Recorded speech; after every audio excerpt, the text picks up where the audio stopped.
Some of you may know at least one of the characters in La Negra Blanca. Victor Pereira lived in Santa Cruz for a long period of time. He's one of your own. And he and I met at Brooklyn College when I was the editor of the literary magazine, and he was a very fine writer. And he graduated a year before me, and he left a story for us to publish.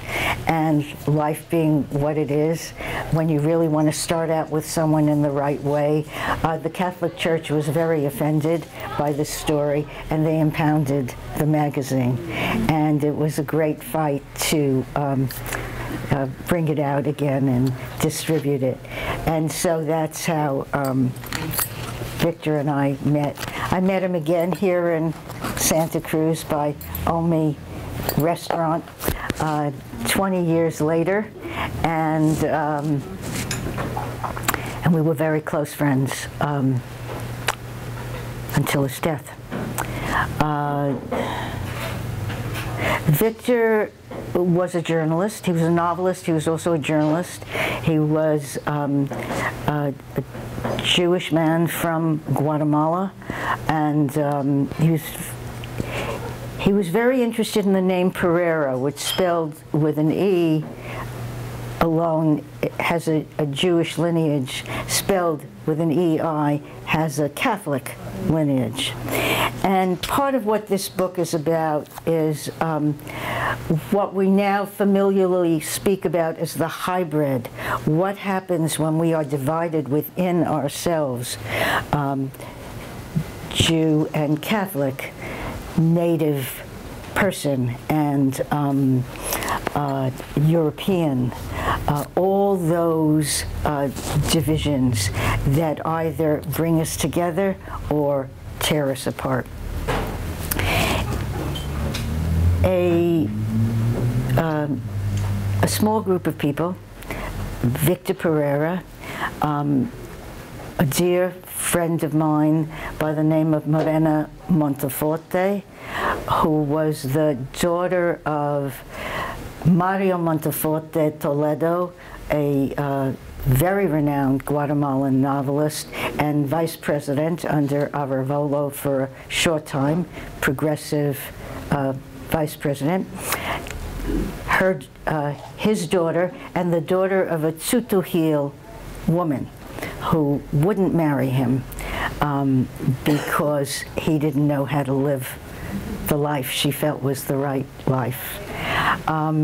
So the three of us, Morena's partner, and the man that I was going to marry, but I didn't know it then, who I just met, who was also a man from Santa Cruz, Michael Ortiz Hill. We met at Lake Atitlan in Guatemala for a short time, at a time when the war was going on.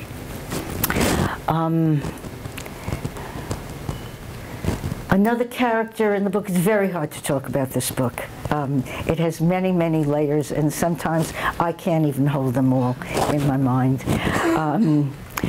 But I have an idea about literature, which is that there's a primal story from which everything develops. And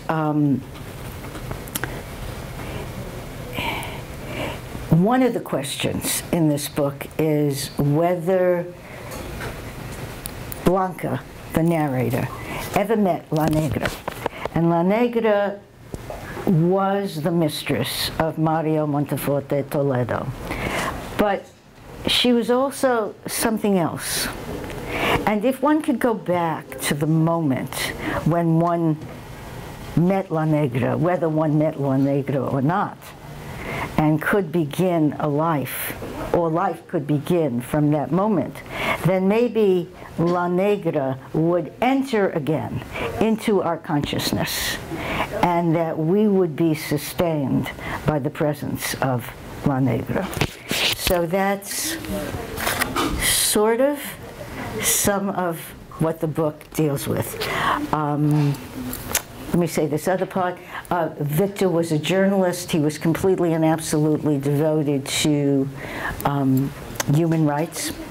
And he suffered a stroke under very mysterious circumstances just at the time that he was writing an article for The Nation on the assassination of Bishop Girardi in Guatemala. And this is the wrong book. Here we go.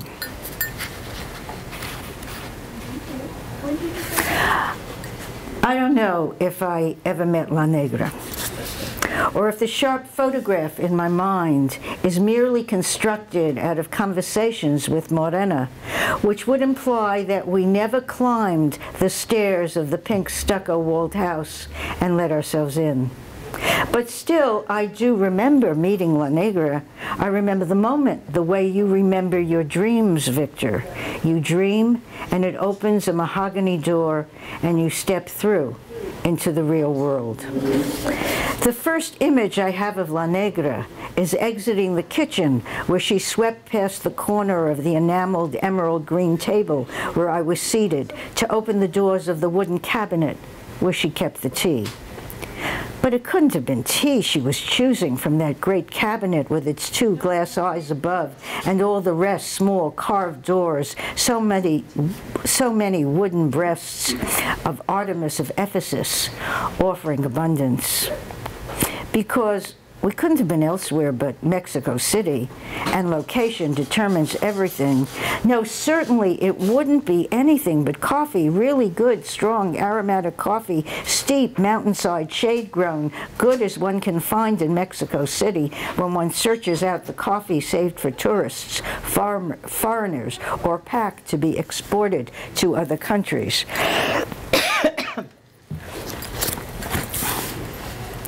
For everyone else, there was a jar of Nescafe on the table alongside the salt and sugar, whether you were at home or in a restaurant.